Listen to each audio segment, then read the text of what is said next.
All right, guys. So once you have your class groups made, then all you have to do is go up here, create a meeting.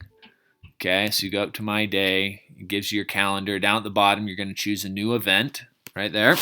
Once you've chosen the new event, you can add your class title.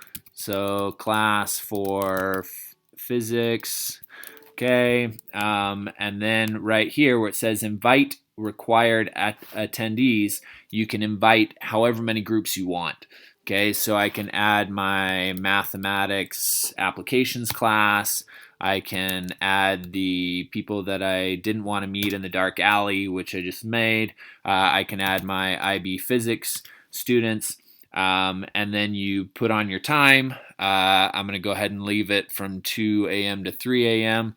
Tomorrow, that's 4/9, so I've got that. Now right here on you can add online meeting, and you can put in as a Teams meeting. You can add a description if you want, right? You put everything in. Please don't attend. This is just a test.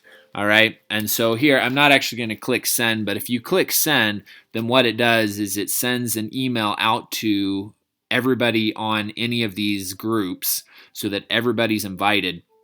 And then it also, I had a student check this. He checked the email, and he also checked his Teams calendar, and it showed up in his Teams calendar as well. And so it shows up in both places. So yeah, there you go. Hopefully that's helpful, and it saves you from having to create a new team with multiple classes in it. All right.